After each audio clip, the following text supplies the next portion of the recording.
ಹಾ, ಹೇಳ್ತೀನಿ. ಉದ್ಯಮೇನ ಹಿ ಸಿದ್ಧ್ಯಂತಿ ಕಾರ್ಯಾಣಿ ಮನೋರಥೈ ನಹಿ ಸುಪ್ತಸ್ಯ ಸಿಂಹಸ್ಯ ಪ್ರವಿಶ್ಯಂತಿ ಮುಖೆ ಮೃಗಾಹ. ಅಂದ್ರೆ ಯಾವುದೇ ಕೆಲಸ ಕನಸು ಕಾಣೋದ್ರಿಂದ ಸಿದ್ಧಿಸೋದಿಲ್ಲ, ಪ್ರಯತ್ನ ಪಡೋದ್ರಿಂದ ಮಾತ್ರ ಸಿದ್ಧಿಸುತ್ತೆ. ಮಲಗಿರುವ ಸಿಂಹದ ಬಾಯಿಗೆ ಜಿಂಕೆಯು ತಾನಾಗೇ ಬಂದು ಬೀಳೋದಿಲ್ಲ. ಅದು ಕಷ್ಟಪಟ್ಟು ಬೇಟೆಯಾಡಿದಾಗ ಮಾತ್ರ ಜಿಂಕೆ ಎಂಬ ಆಹಾರ ದಕ್ಕುತ್ತೆ. ಈ ಶ್ಲೋಕದ ನೀತಿ ಏನು ಅಂದ್ರೆ, ನಾವು ಸುಮ್ಮನೆ ಕೂತು ನನಗೆ ಅದು ಬೇಕು ಇದು ಬೇಕು ಅಂತ ಆಸೆ ಪಡೋದ್ರಿಂದ ಏನು ಪ್ರಯೋಜನ ಇಲ್ಲ. ಯಾವುದನ್ನ ನಾವು ಆಸೆ ಪಡ್ತೀವೋ ಅದನ್ನ ಪಡೆಯೋದಕ್ಕೋಸ್ಕರ ಎಷ್ಟೇ ಕಷ್ಟ ಬಂದರೂ ಹೆದರದೆ ಹೋರಾಡಬೇಕು. ಆಗ ಖಂಡಿತವಾಗಿಯೂ ನಾವು ಬಯಸಿದ್ದು ನಮಗೆ ಸಿಕ್ಕೇ ಸಿಗುತ್ತೆ. ಅರ್ಥ ಆಯ್ತಾ? ಏನು ಅಂದ್ರೆ ಕರೆದ್ರಂತೆ? ಹಾ, ಬಂದೆ.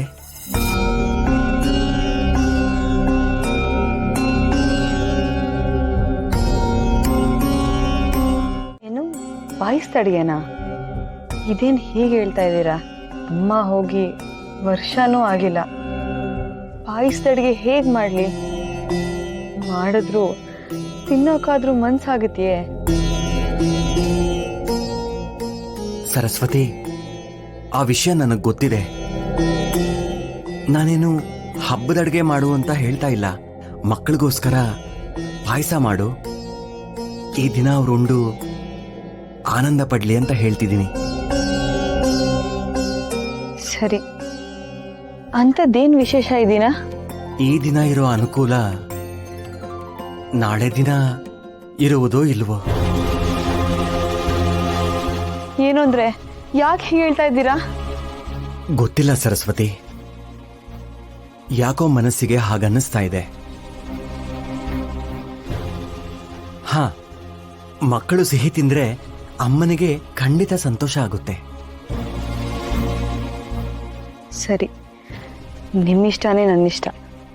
ಮಾಡ್ತೀನಿ.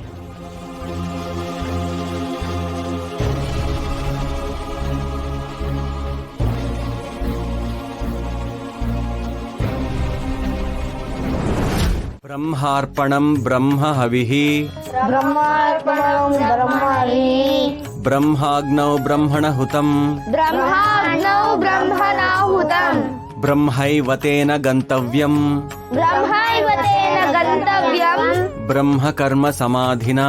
ಬ್ರಹ್ಮಕರ್ಮ ಸಮಾಧಿಯ. ಅಂದ್ರೆ ಅನ್ನವನ್ನು ಅರ್ಪಿಸುವ ಪಾತ್ರೆ ಬ್ರಹ್ಮ,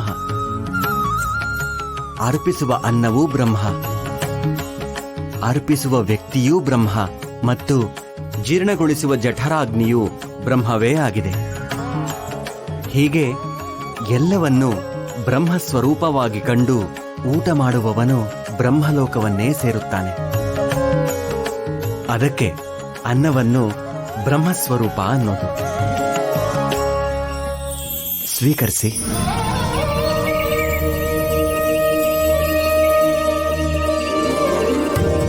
ಶ್ರೀಹರಿ.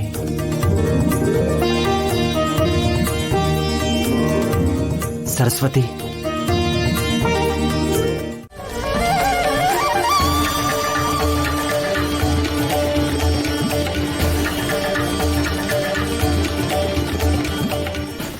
ಇವರ ಆಶ್ರಯಕ್ಕೆ ನಾನು ಹೋಗಬೇಕೆ? ಇದೆಂತಹ ಸಂಕಲ್ಪ ನೀವದು? ನಾನು ಕಾಲಿಟ್ರೆ ಆ ಮನೆ ಪರಿಸ್ಥಿತಿ ಏನಾಗುತ್ತೆ ಅಂತ ನಿಮಗರಿವಿಲ್ವೇ? ಇದೆ ತಾಯಿ. ಅಸೂಯೆ ಪಡುವಷ್ಟು ಅನ್ಯೋನ್ಯವಾಗಿರುವ ಅವರ ದಾಂಪತ್ಯ ಮನಃಶಾಂತಿ ಕಳ್ಕೊಳ್ಳುತ್ತೆ. ಕಳೆದುಕೊಳ್ಳಲಿ. ಬಡತನ ತಾಂಡವವಾಡುತ್ತದೆ. ಆಡಲಿ. ಹಸಿವಿನಿಂದ ಕಂಗಾಲಾಗುತ್ತಾರೆ. ಆಗಲಿ. ಈಗಾಗಲೇ ಅಪರಿಗ್ರಹ ವ್ರತವನ್ನು ಹಿಡಿದಿರುವ ವೆಂಕಟನಾಥನ ಬದುಕು ಅಲ್ಲೋಲ ಕಲ್ಲೋಲ ಆಗುತ್ತೆ. ಆಗಲಿ ತಾಯಿ. ಅದರಿಂದ ಅವರ ದಾಂಪತ್ಯದಲ್ಲೂ ಬಿರುಕು ಬಿಡಬಹುದು. ಅದಾಗದು ತಾಯಿ. ನೀನು ಅದೆಷ್ಟೇ ಕಷ್ಟ ಕೊಟ್ಟರೂ ಅವರಿಬ್ಬರ ಪ್ರೀತಿ ಇನ್ನೂ ಗಟ್ಟಿಯಾಗುತ್ತದೆಯೇ ಹೊರತು ಬಿರುಕು ಬಿಡುವುದಿಲ್ಲ. ಸರಸ್ವತಿ ನದಿಯಂತೆ ಹರಿಸಿದ ಪ್ರೀತಿಯೇ ವೆಂಕಟನಾಥನ ಎದೆಯಲ್ಲಿ ನಿತ್ಯ ಹಸುರಾಗಿ ಕಂಗೊಳಿಸುತ್ತಿದೆ. ಮುಂದಿನ ಜೀವನದಲ್ಲಿ ಜನಸೇವೆಗೆ ನಾಂದಿಯಾಗುತ್ತದೆ. ಅದು ನಮ್ಮ ನಂಬಿಕೆ. ನನ್ನ ಪ್ರಭಾವದಿಂದ ನಿಮ್ಮ ನಂಬಿಕೆ ಸುಳ್ಳಾಗಲೂಬಹುದು. ಅಸಂಭವ ತಾಯಿ. ವೆಂಕಟನಾಥ ಸಾಮಾನ್ಯದವನಲ್ಲ, ಮಹಾವಿಷ್ಣುವಿನ ಅಂಶ.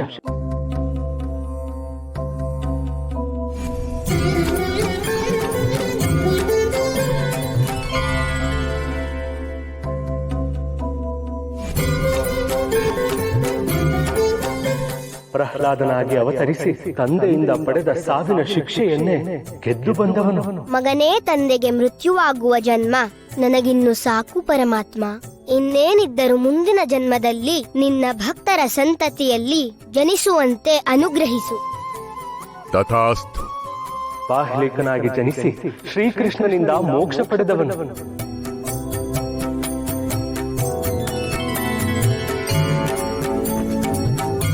ವ್ಯಾಸರಾಯರಾಗಿ ಹುಟ್ಟಿ 12 ವರ್ಷಗಳ ಕಾಲ ಗುಡಿಯೊಳಗೆ ಬಂಧಿತನಾಗಿದ್ದ ತಿರುಪತಿ ಶ್ರೀನಿವಾಸನನ್ನೇ ಬಿಡುಗಡೆಗೊಳಿಸಿದವನು.